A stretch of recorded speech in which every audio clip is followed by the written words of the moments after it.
Name is Gregory Sane. Stake your claim with Gregory Sane, one of the co-founders of the New Black Leadership, the host of this show, and sometime the co-host, and sometime one of the listeners. We sitting here today with the founder of the New Black Leadership, brother Minister Michael Muhammad. He's also a host of the show, a co-host, a producer, and even more.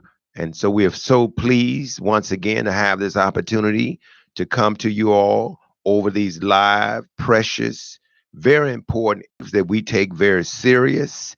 I will warn you, I guess I haven't warned you in a long time, that on this particular show, we do not water down what we have to say. We do not walk on eggshells. We don't sugarcoat it.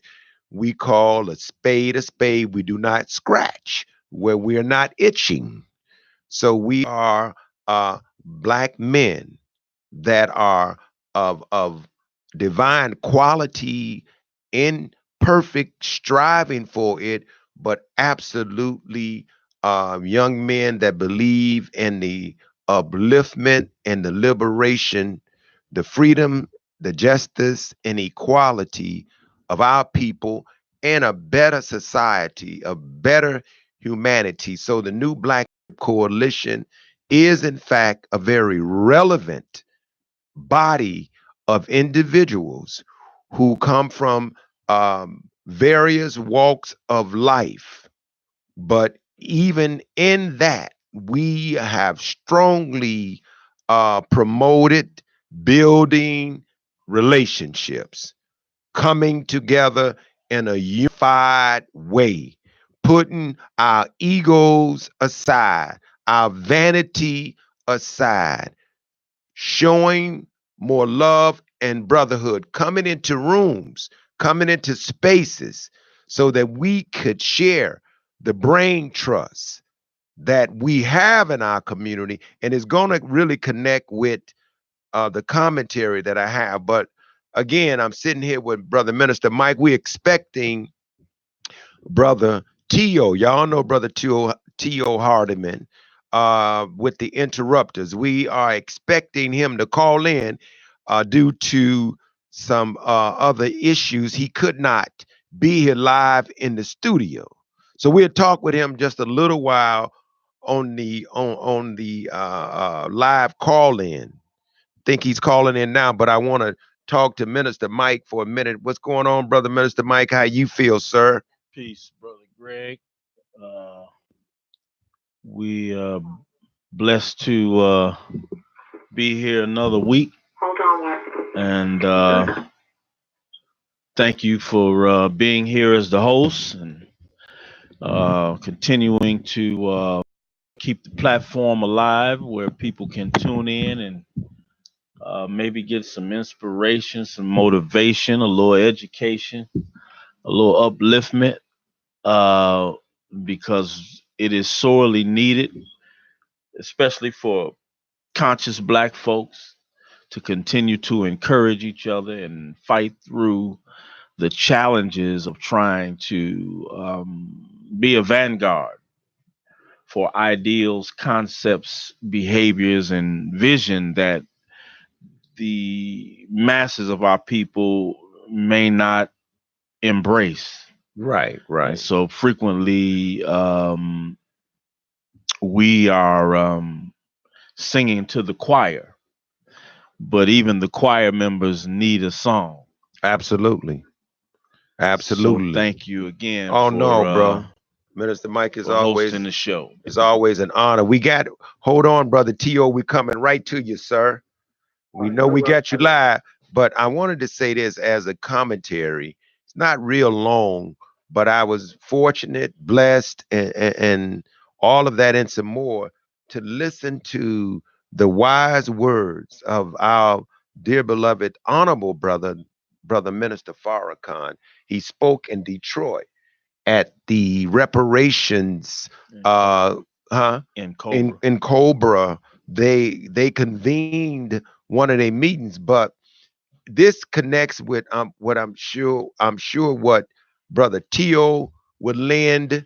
We're gonna speak with him for a few minutes over the telephone because we're gonna get him back here in the studio. But my commentary was really about uh, there's absolutely nothing that's new under the sun. And it's one of those kind of things where, Minister Mike, when you put along with others to architect, to plan the quarterly roundtable, it was designed for us to arrive at a place and to move forward for progress.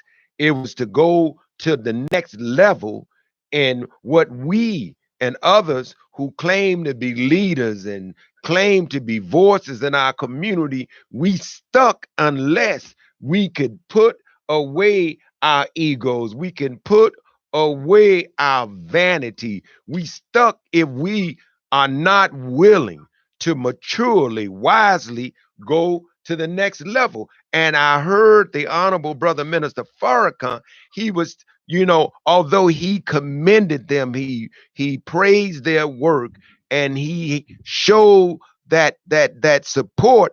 He know that in order for the in Cobra, that movement to go to the next, they have to be willing to deflate their egos. They have to be willing to now take a program. See, when you take a program to the government, it's not a study anymore.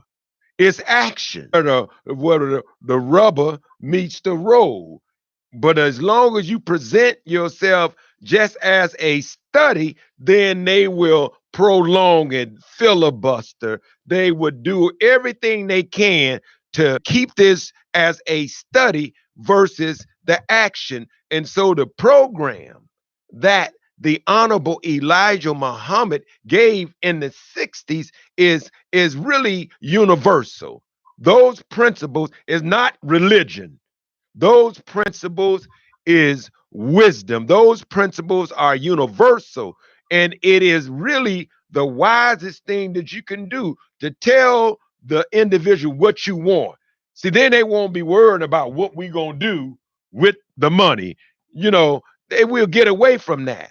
And so when we look at the work that many folks are doing, for instance, Brother Tio, who's on the live line, Brother Tio constantly had to take the concept of interruption to another level to where it involves social service. It involves real concrete resources. It's been the psychological piece.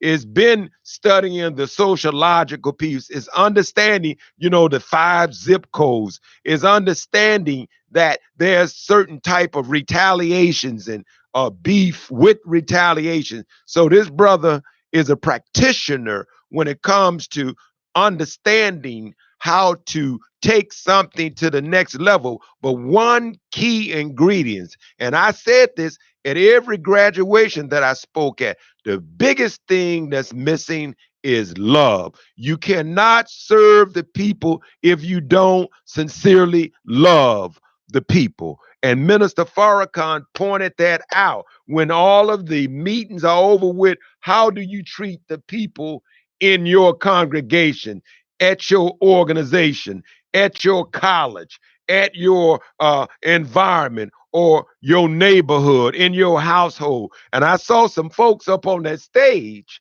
that, they trying to go around that process, because when they here in the city or wherever they are, I know some of those people are honorable people, and I'm not throwing no dispersions on anyone that's up there, but I saw a couple of people up there that I'm not real comfortable with, because I don't see them basically coming back around in the community and settling their differences with folks that they know they have in the community that is absolutely connected to the movement.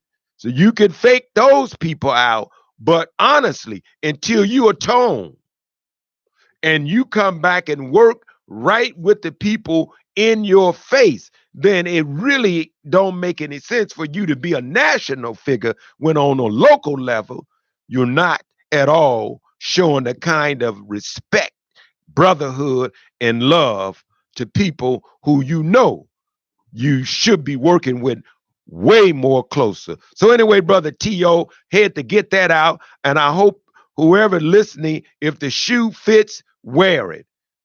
That's all. But unlace it so it's not so tight, hurting your feet. Because we really say things to send messages, but in the spirit of unity and love. Right. What's up, T?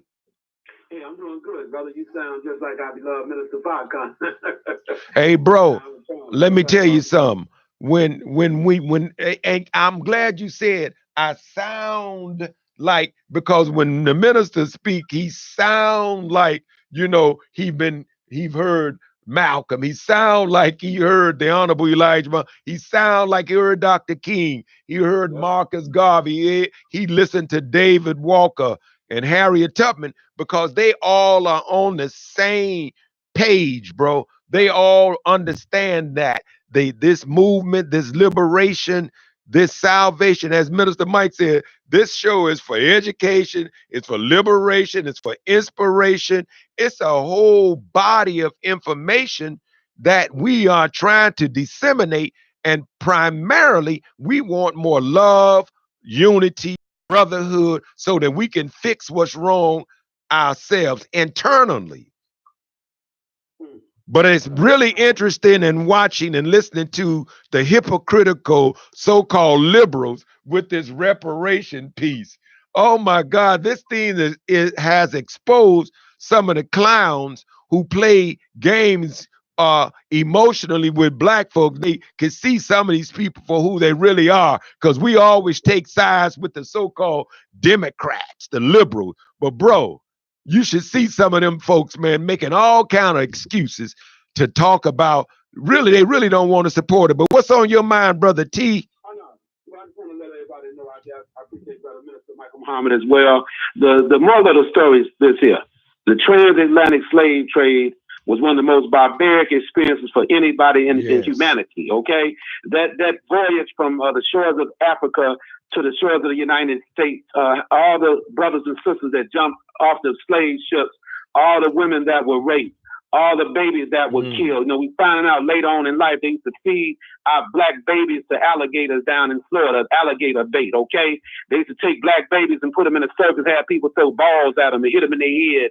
And all the women, like I said, that's been abused. And then you've been over picking cotton 18 hours a day, sun up, sun down. Then you're being abused when you get back to the plantation in the houses there, whatever the case may be. So the bottom line, when it comes to reparations, a lot of and fakes, they need to get out the way. Our people are deserving of reparations, not just because of some old liberal might say.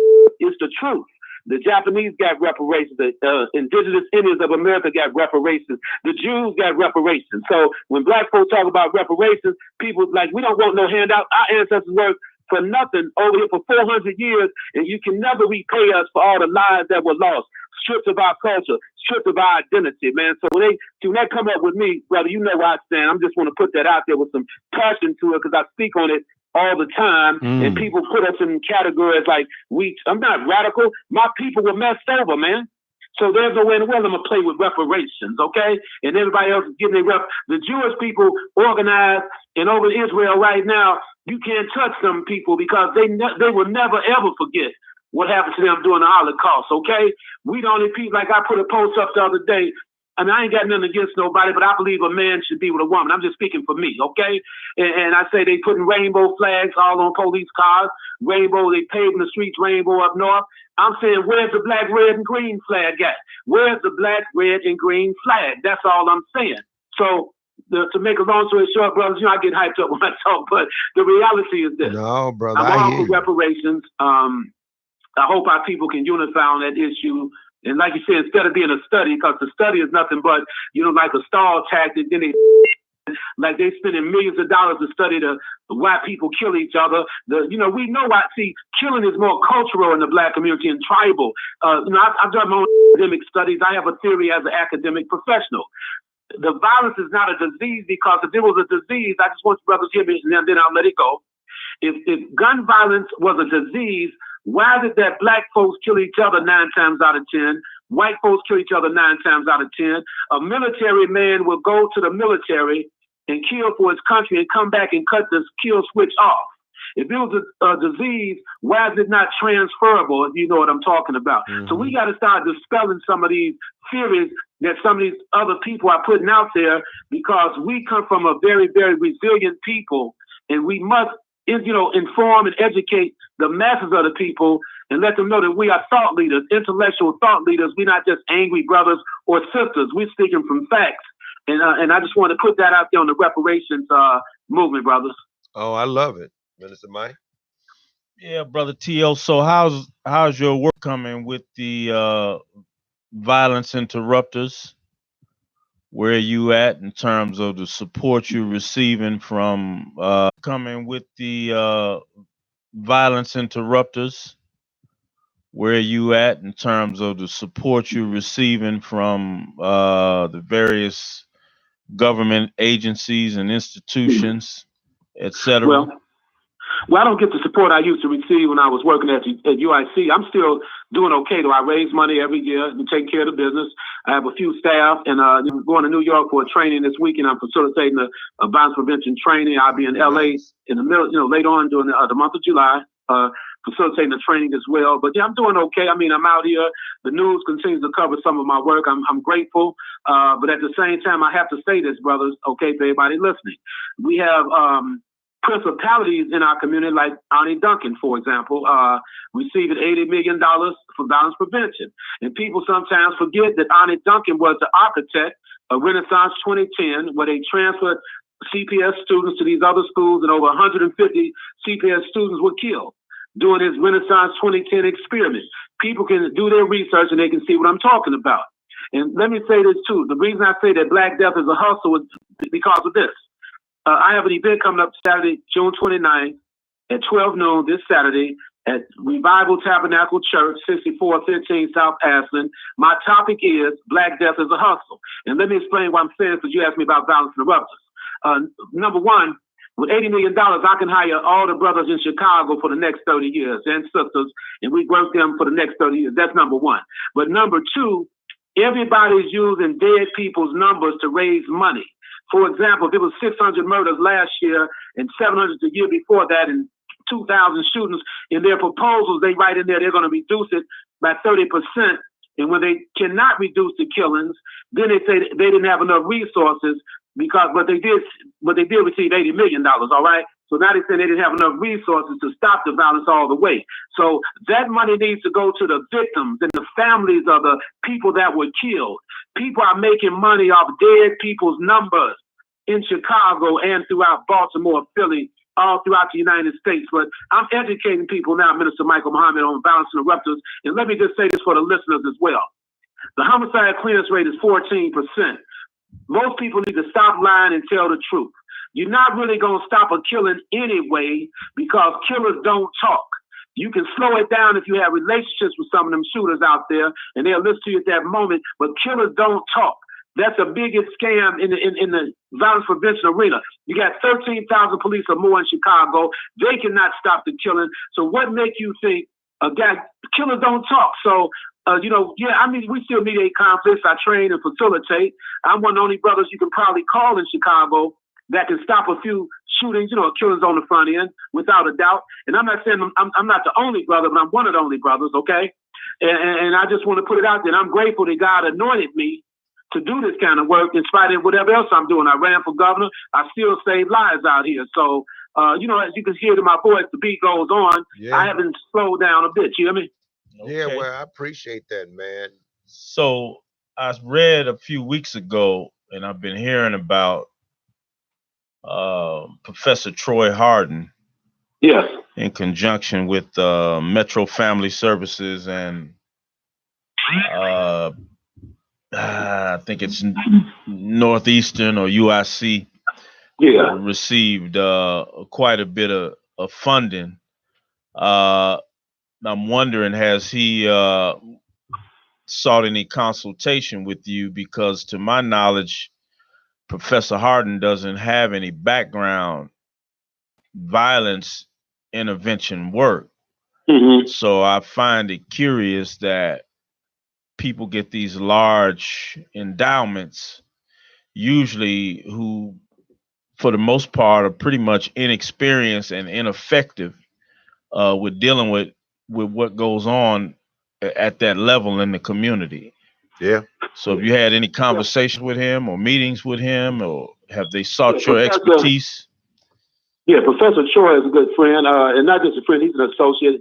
I did go out and facilitate a training for the Peace Academy.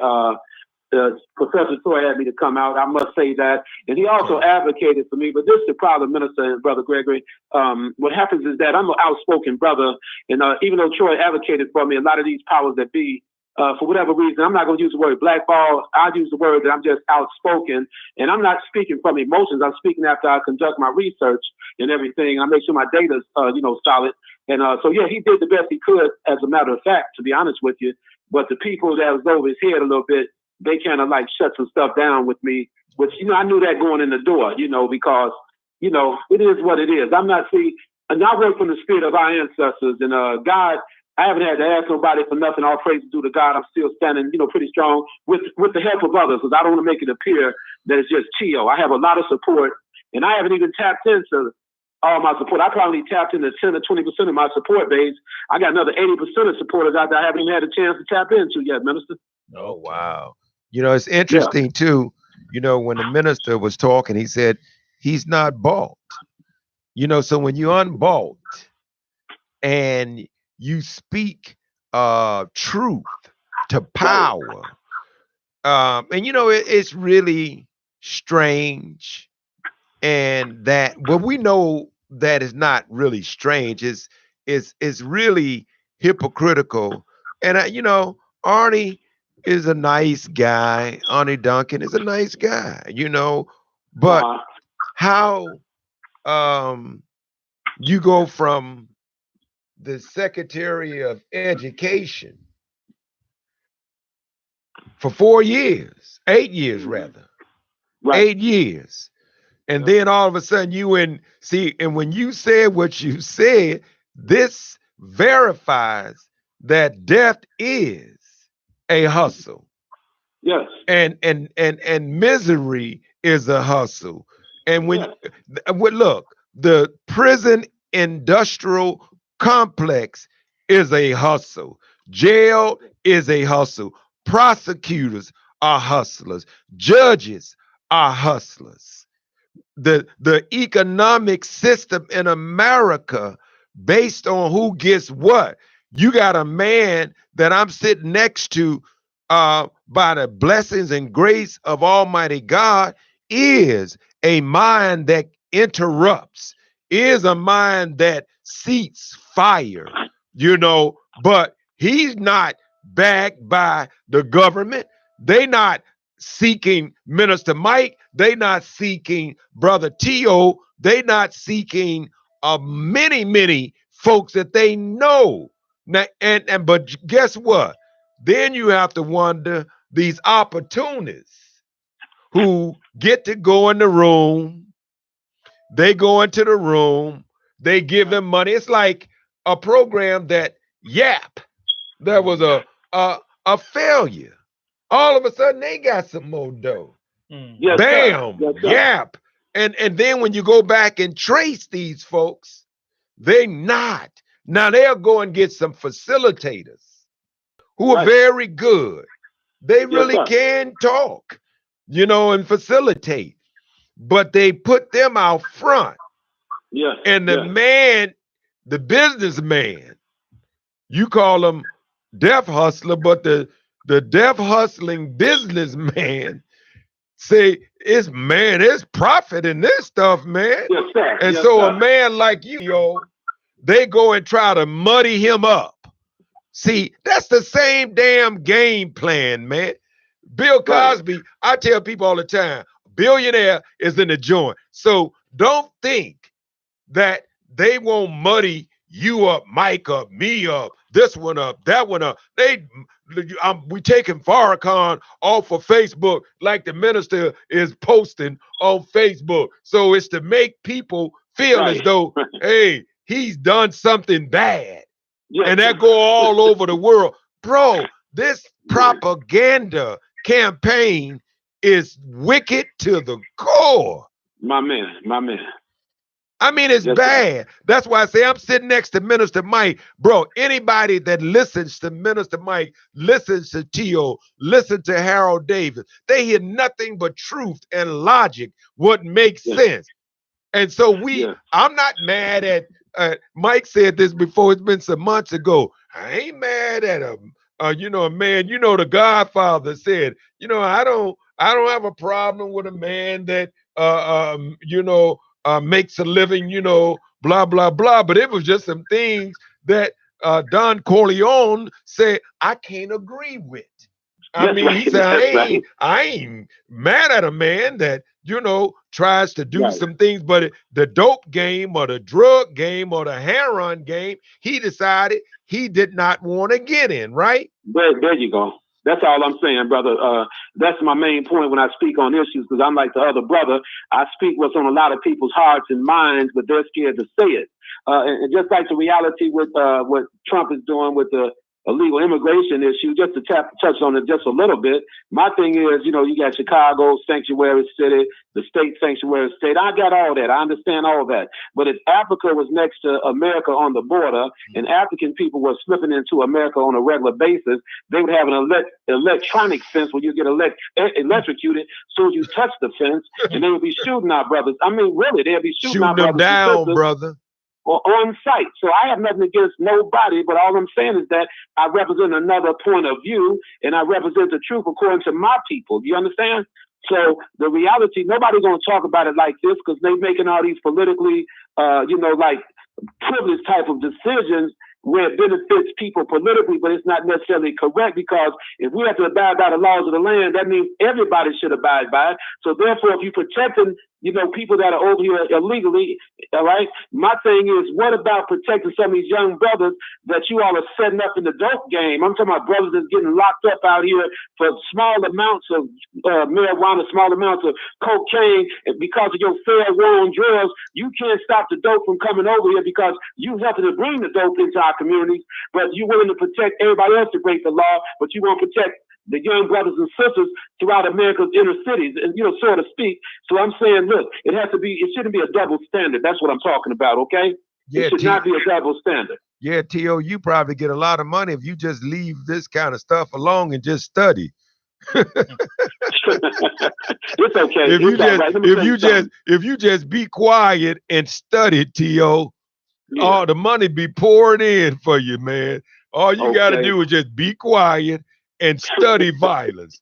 Just keep studying it, man. Yeah, and then go over to the University of Chicago and study some more with the research. Because once you get over there, the king researchers over there, they love to study. I mean, they pay a lot of money to study. I mean, they study all the time.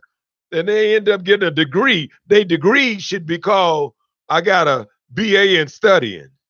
I got a master in studying. Yes, and I ain't never heard that one, but what the hell you studying? So, but look, a brother like you, T.O., when you listen to a T.O. Hardiman and just how you speak from the heart. Yes. And it ain't emotional. Not at all. It's not being angry. Yes, I mean, we all should be upset with the condition of our people. We should be upset when you read the newspaper right now. There's some controversy, and we talked about this last week. I won't get into it, but when you see they talking about the path to our sister Kim Fox looks shaky for her to win again. Now, how you gonna just muddy her up with a one mistake? And y'all do this stuff all the time. The media, the propaganda of the media, bro, can stop funders, or it can create funders because of the misinformation that they put out. To tear you down, brother, tear you down. I'm a living example of how the media can really tear you down. But you know what? We, like I say, we're very resilient. We're intellectual. You know, we know how to, you know, I grew up in the heart of the ghetto, here on the project, Avalon Power community. And I realized one thing, I've always made a lot out of a little. And I've been able to maintain, and don't get me wrong, we all would love to be doing a little bit better in life. But, you know, as long as God gives me the strength to continue to be who I am, I feel good about it. And then, like I say, if I could be quiet, and a lot of people told me that, though. I've had a lot of personal friends, Tia, why don't you just calm it down? You know, you sing this too, this or that. And I'm saying, well, you know what? I gotta, matter of fact, I'm just gonna use an example. I'm not a rapper, but this boy out of Miami, I think they call him Trick Daddy, okay? And I'm not no big rapper fan. I love some rap though. Trick Daddy made his living. He said this out his own mouth. So everybody wanted him to be somebody else. He said he was a ghetto rapper, and that's what he wanted to be. And he made millions of dollars being himself. He just was a natural Trick Daddy brother from the neighborhood, and that's how he made his bones, okay? You know, and put meat on his table. And God's gonna bless me. I'm not worried about it, because see, I don't pray to God for material blessings. I pray to stay strong. I pray to stay healthy and keep my mind straight. So, you know, I'm good, man. Like I say, all praise is due to God. But I don't know if it's in my nature to, like I told some people, I wouldn't even feel right if I had to put a muzzle on me speaking, brother. I wouldn't even live no more, man. Well, let me tell you something, man. Yeah. Look, I'm proud of every bit of good that you've been able to produce out here in the community. There are a bunch of people on the sidelines who, whether they talk or don't talk, do they have a body of work that they can say, look what we've been able, not bragging, but look at the things that we've been able to been blessed to be able to do with little or nothing when it comes to resources. So I say keep up the good work that you're doing, bro. You got to come inside the studio, Brother T. Again, have you been to the new studio? I think you have. Oh, yeah, without a doubt. I've been there all the time. That's right. That's my man there. And only reason I couldn't make it today, Minister Mike could probably let you know what happened. Yeah. We good with that. We good. Yeah, we heard that your Rolls Royce, man, your certain kind of gas you use, they don't have at the cheap gas. That's right. Hey, look here, this is costing me $980. Right. To be honest with you. Yes, sir. Yeah, well, we appreciate you, brother, and we could get you back in the studio. Is anything you want to say about this event that's coming up on this Saturday? That the time, they repeat the address, and I know the name of it. I love the name of it. Yeah, it's the title. The topic is Black Death and the Black Vote is a Hustle. Saturday, June 29th. Doors open at 12. My presentation begins at 1 p.m. And it's at 6415 South Ashland. That's the Revival Tabernacle Church in the greater Inglewood community. Everything's on my Facebook page, T.O. Hardiman. I want to thank Intellectual Radio, for just getting the word out, with all the different shows on the radio station there. You can follow me on Facebook, Twitter. My website is violenceinterrupters.org, violenceinterrupters.org, and I just appreciate the support, brothers. Thank you, Brother T. You got the support. That's 6415 South Ashland. Yes. 64, 1 o'clock. And that's Revival. What's the name of that church again? Tabernacle? Tabernacle Revival Church, right there. Tabernacle Revival Church, right there. 6415 South Ashland. 1 o'clock. Brother T.O. Hardiman will be presenting. So go out and show some support and go get that information. Thank you, Brother T.O. All right. Peace and blessings. Peace. Yeah, that brother does some excellent work. And it's just interesting, Minister Mike, and again, going back to who gets what. It can be really frustrating. It would be enough, as Lou Palmer used to say, when you find out the kind of dollars, millions that they shell out to folks who ain't never really worked in this industry or on this type of turf. I mean, your whole life has been about this kind of work, like T.O., Mike, and ain't nobody running to you. And it's one of those kind of things where sometimes you don't even know You hear about it later that all of a sudden it was a proposal out. By then, many people have been into the room, compromised, and they didn't, gave money to, you use the word, either T.O. used the word, some of them are ineffective when it comes to interrupting, when it comes to de-escalating, when it comes to conflict resolution. So, Minister Mike, a practitioner or a brother who's been involved with all kind of truths for our street organizations and etc. Are you ever in any of these rooms whatsoever? Seldom. When it seldom.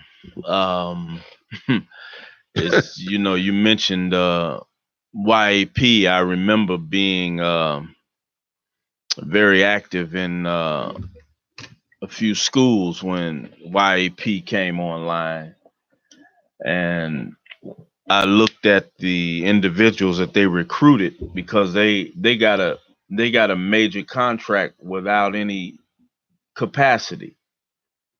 So they knew somebody, and they had to go out and grab people and build capacity. And so most of the people they grabbed were people that were safe but not effective. Same thing has happened to BAM. BAM was given a citywide status. And what people don't realize is when these type of contracts are handed down, when YAP came in, there were dozens of local neighborhood people who were from the communities that they were trying to serve that had methodologies that had a high level of effectiveness. But when these large white institutions get these agency-wide, city-wide contracts, all of those small vendors, all of those homegrown folk that are really, they're never off the clock, because when they leave the school, they go back on the block and they live somewhere by the block. Absolutely. So they're always interacting and trying to interact for good. All of those people's livelihoods got cut off. When BAM came in, the same thing happened. A lot of us as vendors, now you have a dynamic where administrators feel intimidated because they know that the mayor wants this program. It may not be mandatory that be the only program, but if headquarters is saying this is the program, then administrators are in a political position because they can be shuffled around, removed, or what have you. So now all of the indigenous workers and experts get dismantled. So it's not just me, it's a lot of individuals like myself that, many administrators will have you come in and volunteer for a year or 2 years. Have you all, you and others, made a real, I don't know if I want to use the word fuss, but have challenged the state, the city, the county? Have you challenged, I mean, collectively, to say you all are not being supportive and you are supporting, as you say, those that are safe or those have connection? No, it hasn't been effectively challenged, because what happens is when you I've seen principals have people bring their team in for free for a whole school year. And then the next thing you know, here's this large agency coming in with the bulk of the resources. And now the administrator is not allocating funds to you, even though you volunteered. Mm-hmm. So now you put a person is already in a survival mode because they're giving a lot of in-kind services, but they're spending resources Right. to invest in the Well, that ain't school, right. invest in the That ain't students. right. So Mm-hmm. now, with the anticipation and the expectation that after a certain time they're going to receive resources and sustain themselves. So once you get the person so far out there, now that person really is not of a mind to fight because now they have to survive. So they have to figure out how to change gears. They have to figure out how they're going to eat. Um, and so fighting requires a lot of energy. It requires resources. So it's a very skillful game um, that is played in our community, not only in the schools but in the social service arena in general. So what happens is we have this thing about the liberal Democrat, which is a blanket umbrella of what happens to us. You know, so they study the problem to justify allocating resources. Mm-hmm. But if you notice, all of the major resources are always allocated through and or controlled by white folks. So every major social institution, the majority of them, better than 90%, every major fund that comes to our community to redress our hurt, our condition, there's always a white overseer. There's always a white PhD level person who is in the middle to manage the contract, to set the terms of the services, to do the assessments, to do the evaluations, to determine whether or not they're satisfied with your team, your management, your leadership structure, and all of that kind of thing. Crazy. And they will come in and tell an agency, no, you need to get this type of person. That person is too whatever.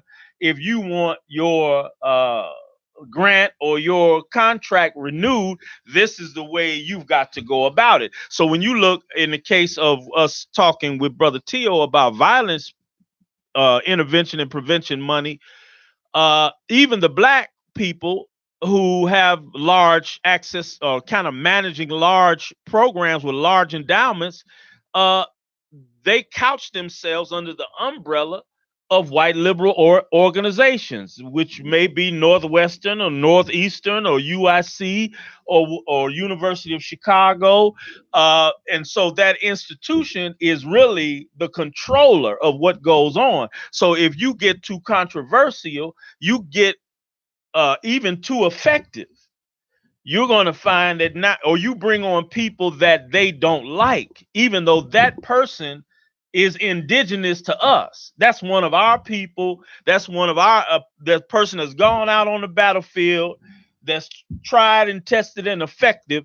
When they see that person's name in association with that program, it becomes a threat to your funding. So we have a plantation model that's set up in the black community. Sad. So if you want to receive funding, Sad. you have to answer to some white liberal. Many times it's a white Jewish liberal person who has made themselves the gatekeeper or the expert in that area. So it becomes very and then we have Negro leadership that may be on the board, that may be an elected official, that may be a government bureaucrat or at a high level where they could affect a structural change that go along with this model of leadership and organization in the community.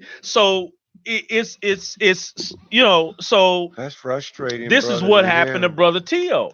Tio was the state director, but he was under the power and authority of Dr. Gary Sluckin, a white liberal. Okay. And when Tio became too effective, Tio became a threat, because now you have a black man who is building an organization, who's building a team of people, right?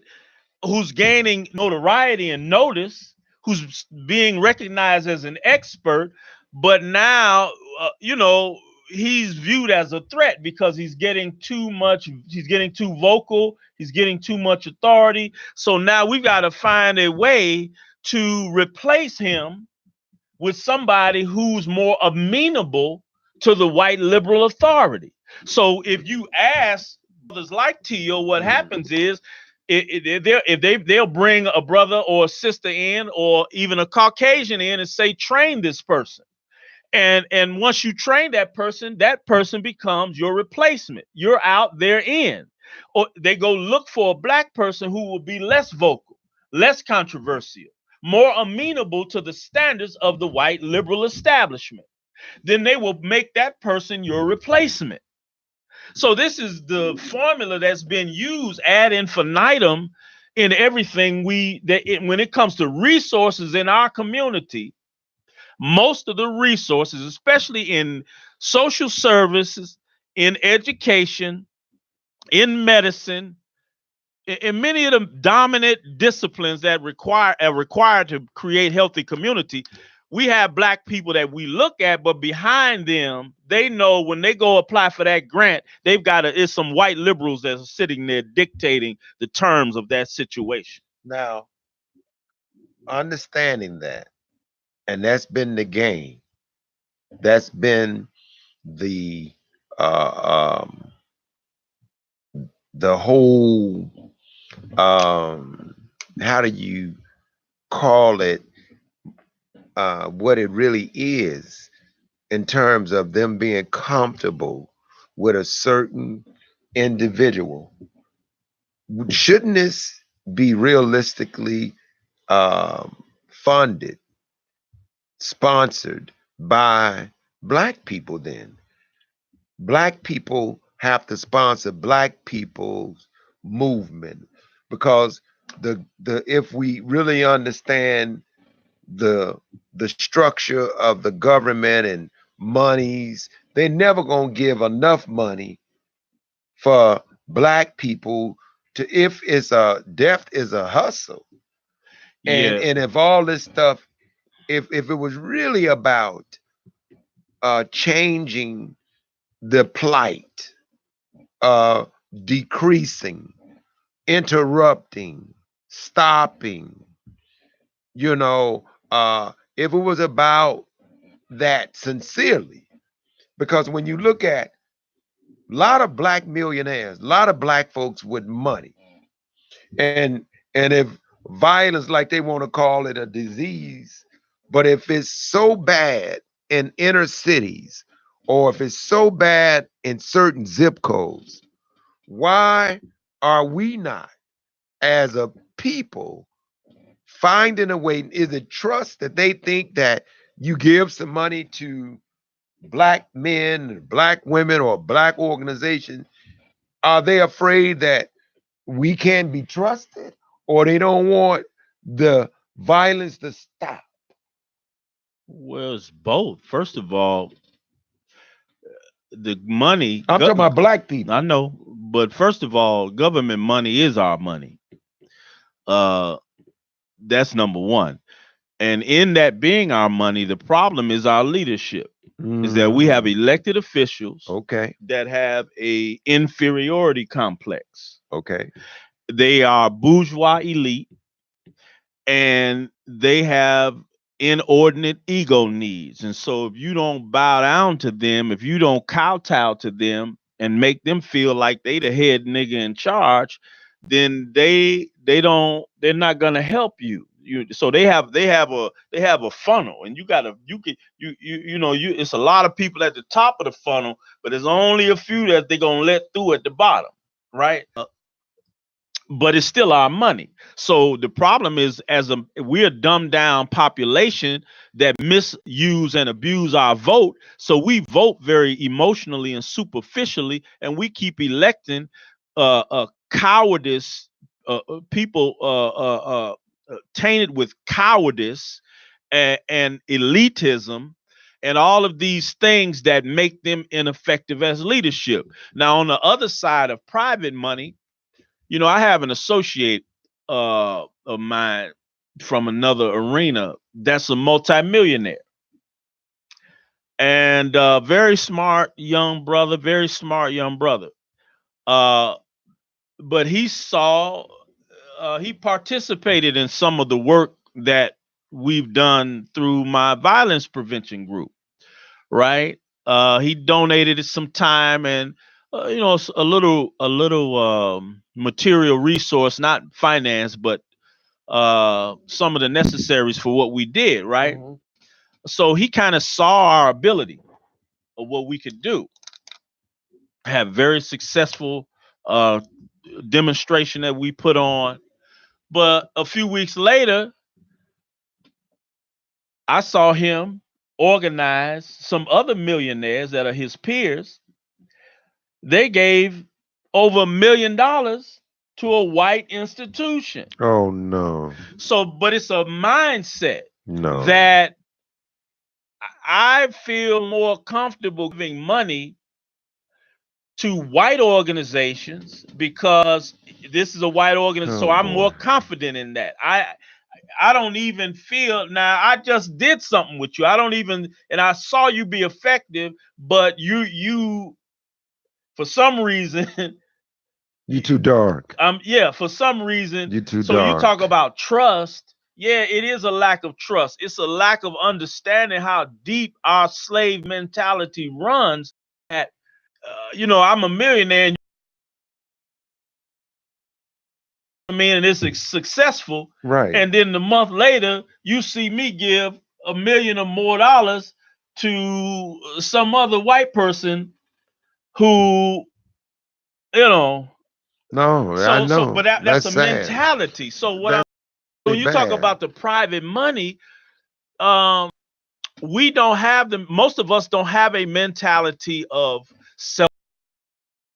We replicate the white model of what to do with money and wealth. So we invest in, this is why Derrick Rose gave money to, I think it was Salvation Army or all of our big money people, they give the big money to big white Red Cross. All of these big, that every time they go and do a examination of how they handle the money, white folks tell on each other and say, yeah, all that money they got, they never spent it on the thing they were supposed to use it for. But our people, most of our people don't have a mentality to say, you know what, let me create a system whereby I can create a network whereby I can grab indigenous Black folks and empower them to become a Red Cross, to become a Salvation Army, to become a Metropolitan Family Services, or whatever it may be. That self-destructive slave mentality, it taints everything we do. That's pretty sad. And how much time we got? Oh my God, I can't believe it. Wanda us. Blame it on Wanda, folks who are tuned in. I can't believe it. Thank you, brother T.O. Hardiman.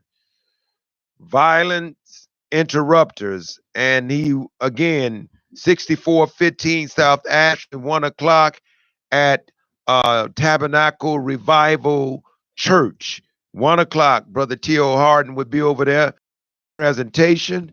Thank you all. Thank you, brother Minister Mike Muhammad. Brother Gregory. And thank all of our co-founders of the New Black Leadership and all of the true activists out there trying to make a difference.